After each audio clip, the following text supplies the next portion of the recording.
વાલા આત્મ સ્વરૂપ સાધકો અને જિજ્ઞાસુ મિત્રો,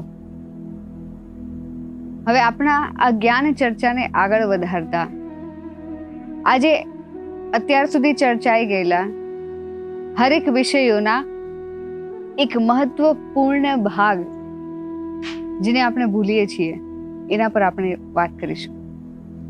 હરિ ઓમ ગુરુર બ્રહ્મા ગુરુર વિષ્ણુ ગુરુઃ દેવો મહેશ્વરા ગુરુર સાક્ષાત પરબ્રહ્મ તસ્મૈ શ્રી આદ્ય પરમ સદ્ગુરુવે નમઃ. આદ્ય પરમ સદ્ગુરુવે નમઃ. આદ્ય પરમ સદ્ગુરુવે નમઃ. જય શ્રી દાદાજી.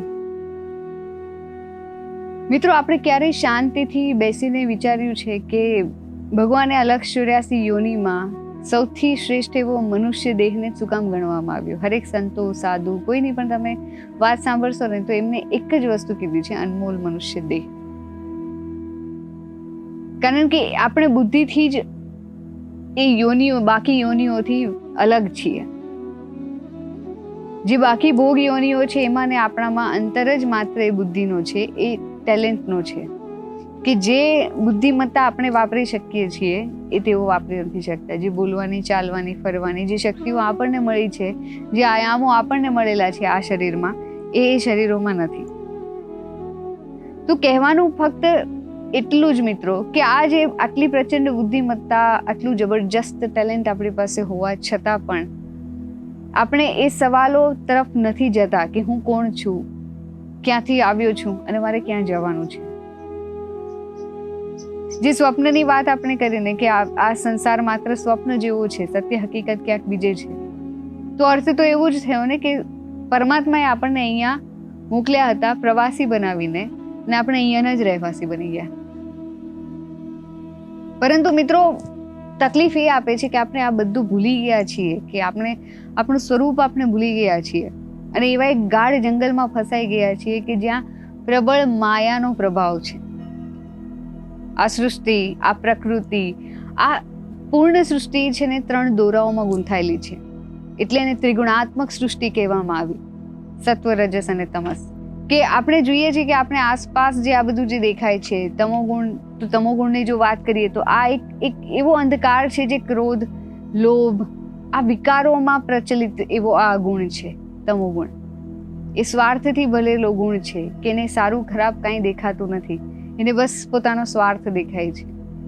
તમોગુણનો એ ગુણ છે કે તમે ગમે તે હદે જઈ શકે છે. એ માયાનું સૌથી એટલે સૌથી જડ આવરણ છે. તેનાથી ઉપર આવો તો રજોગુણ. આજે દુનિયામાં 99% લોકો અહીં જ અટકેલા છે. આપણે બધાને શું જોઈએ છે? મારું નામ થવું જોઈએ, મારું પદ વધવું જોઈએ, પ્રતિષ્ઠા વધવી જોઈએ, ધન વધવું જોઈએ, દોલત વધવી જોઈએ, મારો પરિવાર સુખી હોવો જોઈએ. આપણે ઈશ્વરની ભક્તિ કરીએ છીએ શેના માટે? ફક્ત અંતે આવીને વાક્ય ત્યાં જ અટકે કે ભગવાન મારું આ કામ કરજો, ભગવાન મારો આ વેપાર વ્યવસ્થિત થવો જોઈએ, ભગવાન હું પાસ થઈ જવું જોઈએ, મારી આ ડીલ થઈ જવી જોઈએ. તો કહેવાનો અર્થ એટલો જ કે ભગવાન પાસે બી આપણે જઈએ છીએ તો ફક્ત ને ફક્ત માંગણીથી અને સ્વાર્થથી. તે ભક્તિ અને પ્રેમ એમના તરફ આપણો છે જ નહીં. રજોગુણી માણસ પણ કર્મબંધનથી તો કોઈ પરે નથી આપણામાંથી. રજોગુણી હોય, સત્વગુણી હોય કે તમોગુણી હોય, બસ એમાં પાપ અને પુણ્ય કર્મોનો ફરક છે, માનસિકતાનો ફરક છે, સ્વભાવનો, વિચારધારાનો ફરક છે. અને તમોગુણી અને રજોગુણી આ બંને વ્યક્તિઓ એ પાપ અને પુણ્ય કર્મના હિસાબે એના વિભાજન છે કે તમોગુણમાં પાપ કર્મ વધારે જ પ્રચલિત છે, રજોગુણમાં પુણ્ય કર્મ પૂર્ણ રૂપે નથી, પણ ત્યાં માન, મોભો, અભિલાષા, આ બધું, આશા, આકાંક્ષા, આ બધું છે. તો ત્રીજો ગુણ જે આપણે વાત કરી કે સત્વગુણ, તો સત્વગુણના માર્ગ પર ત્યાં પહોંચવું એ કાંઈ સાધારણ કાર્ય નથી. સત્વગુણ પણ પોતાની અંદર પામવું, કારણ કે તમોગુણ અને રજોગુણના એ સંસ્કારો આપણી આત્મા પર પહેલેથી જોડાયેલા છે. કારણ કે આપણી આ આત્માએ ખાલી એક શરીર નથી બદલ્યું ને, એને એટલા બધા શરીર બદલેલા છે, એટલા બધા અવતારો લીધેલા છે. તો હરેક અવતારના જે વિચાર છે, હરેક અવતારના જે સ્વભાવ છે, એ આપણી ઉપર ચોટેલા છે અને આપણે અંતે બન્યા ક્યાં? માયાના ગુલામ બન્યા. જે સ્વયં માયાપતિ છે એના ગુલામ નથી બનતા આપણે. હવે સવાલ એ થાય કે શું કોઈ આ બધામાંથી નીકળવાનો કોઈ સાચો રસ્તો નથી કે જે પરમ તત્વને, જે મોક્ષને, જે પરમાત્માને આપણે પ્રાપ્ત કરવા છે, તો એને પ્રાપ્ત કરવાનો શું કોઈ રસ્તો નથી? આપણે લક્ષ 84માં શું ભટકતા જ રહીશું? આ અંધકારમાં આપણો હાથ પકડનાર કોઈ નથી? એવું નથી. જ્યારે જીવ ચારે બાજુથી હારી જાય છે ત્યારે તેને સમજાય છે કે મારી બુદ્ધિ, મારું ધન, મારો પરિવાર, આમાંનું કાંઈ પણ મને મુક્તિ નહીં અપાવી શકે, મોક્ષ નહીં અપાવી શકે. એટલે તુલસીદાસજીએ કીધેલું ને કે એસો સદગુરુ દીજો જો આવા ગમન મિટાવે, કે ત્યારે એ જીવને શોધ થાય એવા યોગ્ય સદગુરુની કે જે એમને આ જન્મ મૃત્યુના ચક્રમાંથી બહાર લઈ જાય. અને આદ્ય પરમ સદગુરુ સ્વામી શિવાનંદ દાદાજીના સાનિધ્યમાં આ જ વસ્તુ એક સમજાઈ કે સાચા સદગુરુ જ્યારે પ્રાપ્ત થાય ને ત્યારે આ આત્મા અને પરમાત્મા વચ્ચેનું કનેક્શન પૂર્ણ રૂપે સ્થાપિત થાય છે. અને ફક્ત એ સદગુરુનું માર્ગદર્શન જ એ આપણને કરી શકે. કારણ કે આપણો તાર જ્યારે સીધો પરમાત્મા સુધી જોડવો એ આપણે આપણી શક્તિથી નથી કરી શકવાના. ત્યાં સુધીનો રસ્તો આપણને નથી ખબર. તો જીવ અને એ પરમ તત્વ વચ્ચેનો જે સેતુ છે એ સેતુ છે પરમ સદગુરુ. સાચા ગુરુને ઓળખવા મિત્રો ખૂબ કઠિન છે. આપણને એવું લાગે કે ગુરુ એટલે કોઈ ચમત્કાર, હવામાં ઉડે કે કંઈક ક્યાંકથી કાંઈ બી વસ્તુ પ્રકટ આપે કે કોઈ બી જાદુગરી કરી બતાવે, તો એ નથી હોતું. એ સત્ય નથી. સાચા ગુરુ જે હોય, જે સાચા આત્મ સાક્ષાત્કારી ગુરુ હોય, એ તમારા અને મારા જેવા સાદા જ દેખાતા હોય છે. તે સંસારમાં રહેતા તો હશે, સંસારની વચ્ચે તો દેખાતા હશે, ખાતા હશે, પીતા હશે, તમારી અને મારી જેમ વાત તો કરતા હશે, પણ એમાંનું એ કોઈ પણ વસ્તુમાં એનું મન એ સંસારમાં રમણ કરતું નથી. એ સંસારથી પરે હોય છે. જેમ કમળ પાણીમાં તો રહે છે, કિચડમાં રહેવા હોતું છતાં એ કિચડ કમળ ઉપર નથી હોતી. કમળ તો શુદ્ધ જ દેખાય છે અને છતાં પણ એ કમળ પરમાત્માના ચરણમાં જાય છે. એવા જ હોય છે એ સાચા સદગુરુ કે જે આ સંસારની વચ્ચે તો દેખાતા હશે, આ સંસાર રૂપી કાદવમાં તો રહેતા હશે, પણ છતાં નિર્લેપ રહે છે. તે માન અપમાનથી પરે હોય છે. તેને ના કોઈ પૈસાની લાલચ છે, ન એને કોઈ પણ, તેના માત્ર એક જ લાગણી છે. તેમની લગણી માત્ર એક જ છે, પરમાત્માની. તેમને નથી માન જોઈતું, નથી પૈસા જોઈતા, એ કોઈ પણ બાબતની એમને કોઈ લાલચ નથી હોતી. કારણ કે તેઓ તે રસ્તા ઉપર ચાલી ચૂક્યા છે. તેમને જોયું છે કે મોક્ષ ક્યાં છે. તેમને એ અનુભવ્યું છે, તેમને એવી સાધનાઓ કરેલી છે કે પરમાત્મા ક્યાં છે.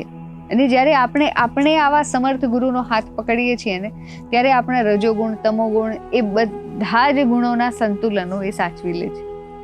એમના માર્ગદર્શનમાં એ ગુણોથી પરે થવાનો પ્રયત્ન આ જીવ પણ કરવા લાગે છે. આ આત્મા પણ એનામાં એક થવાની પ્રક્રિયા શરૂ કરે છે, પરમાત્મામાં એક થવાની પ્રક્રિયા તરફ આગળ વધે છે.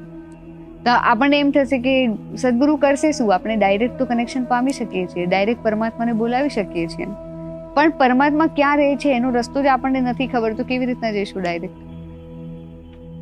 અને ચલો એ ખબર પણ પડી ગઈ, પણ ત્યાં સુધી જવા માટેના માર્ગમાં કયા નિયમો છે, આ કર્મભૂમિમાંથી, આ કર્મોમાંથી કેવી રીતના છૂટવું, એનું જ્ઞાન આપણને કોણ આપશે? એ કોણ કરાવશે?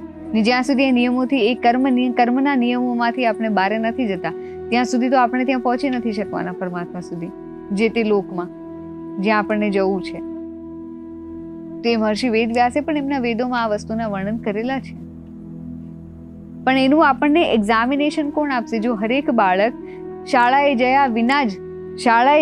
જયા વિના પારંગત ભલે થઈ જશે, પણ એને પ્રમાણપત્ર ક્યાંથી મળશે? તો આ જે ગુરુ છે એ આપણને આરીસો બતાવશે, તમારી સાચી ઓળખ એ આપણને કરી બતાવશે કે તું શરીર નથી, તું આ ખાલી હાડ માંસનો આ લોચો નથી, તારી અંદરની અનંત આત્મશક્તિ છે જે મોજૂદ છે તારી અંદર, એને તું ઓળખ.